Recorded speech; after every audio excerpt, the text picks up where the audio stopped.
बिस्मिल्लाहिर्रहमानिर्रहीम। अस्सलाम वालेकुम। मैं हूँ इकरा सलमान। आज मैं आपको बलाई से मक्खन और देसी घी बनाने का मुकम्मल तरीका बताऊंगी। ये तरीका बड़ा ही इजी है। इसमें ना तो बलाई को जाग लगानी पड़ेगी और ना ही पहले पकाना पड़ेगा। डायरेक्ट फ्रोज़न जो बलाई होगी उसके साथ हम देसी घी और मक्खन तैयार करेंगे। बड़ा ही खुशबूदार देसी घी और मक्खन तैयार होगा। इस रेसिपी को देखकर कोई भी बड़ी आसानी के साथ देसी घी और मक्खन निकाल सकता है। चलें वीडियो को स्टार्ट करते हैं। मेरे पास इस कंटेनर में बलाई फ्रीज थी। इसको मैंने 3-4 घंटे पहले निकाल कर रख दिया था, जिससे जो बलाई है वो मेल्ट हो गई है। अब इस बलाई को हम थोड़ा सा जग में शामिल करेंगे जैसे मैंने किया है। उसके बाद इसमें सादा पानी शामिल कर देंगे। 1-2 मिनट के लिए ब्लेंडर को ऑन कर देंगे और बलाई को पानी के साथ ग्राइंड कर लेंगे।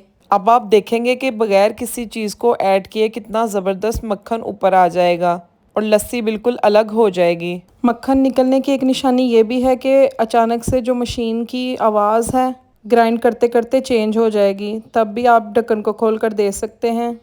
इस तरीके से ये देखें मक्खन सेपरेट हो गया और नीचे बिल्कुल लस्सी अलग हो गई है। लेकिन यहाँ पर हम एक और काम करेंगे जिससे ये मक्खन निकालते वक्त हाथों से नहीं चिपकेगा और बड़े अच्छे इसके पेड़े बन जाएंगे। इसके लिए यहाँ पर मैं बर्फ़ के टुकड़े ऐड करूँगी और 1 मिनट के लिए फिर इसको ऑन कर दूँगी मशीन को। बलाई को अच्छे तरीके से ग्राइंड कर लूँगी। 1 मिनट हो चुका है। अब मशीन को बंद कर दूँगी। ये देखें, आपको मैं खोल कर दिखाती हूँ कितना ज़बरदस्त मक्खन जो है वो हार्ड हो गया है बर्फ़ डालने की वजह से, बड़े इजी तरीके से। अब हम इसे लस्सी से अलग कर सकेंगे और इसके पेड़े से बना लेंगे। ये जिस तरीके से मैं दबा दबा कर इसके पेड़े बना रही हूँ, ये देखें माशाल्लाह से कितना ज़बरदस्त मक्खन बनकर तैयार हुआ है। इसी तरीके से मैं सारे मक्खन को निकाल कर उसके पेड़े बना लूँगी। यहाँ पर अगर आपने मक्खन में से देसी घी नहीं निकालना तो इस स्टेज पर आकर आप किसी भी कंटेनर में मक्खन को सेट करके फ्रिज में रख दें। 1 दिन के बाद वो बड़ा ज़बरदस्त मक्खन जम जाएगा और आप इसे एज अ बटर यूज़ कर सकते हैं। लेकिन यहाँ पर मैंने इसका देसी घी निकालना है। ये देखें, यहाँ पर मैंने सारे पेड़े इस तरीके से बना लिए हैं।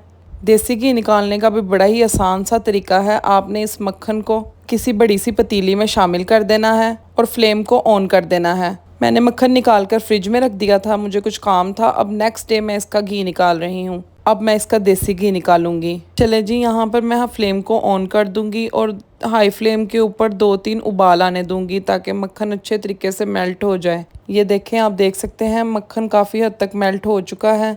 अब आपने यहाँ पर कुछ नहीं करना, बस आपने चम्मच को निकाल लेना है और मीडियम फ्लेम के ऊपर इसे पकने देना है ताकि लस्सी अलग हो जाए और घी अलग। ये देखें, यहाँ पर काफ़ी हद तक घी अलग होना शुरू हो गया है, लेकिन अभी हमने इसको मज़ीद पकाना है जब तक कि लस्सी बिल्कुल जल ना जाए और घी बिल्कुल साफ़ शफाफ हो के ऊपर ना आ जाए। ये देखें, यहाँ पर आप देख सकते हैं जो लस्सी थी वो सारी जल गई है, नीचे लग गई है, नीचे बैठ चुकी है।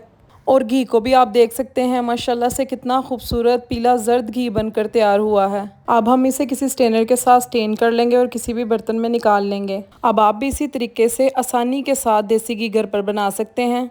मैं हमेशा आपके लिए यूज़फुल टिप्स के साथ कुकिंग की रेसिपीज़ लेकर आती हूँ।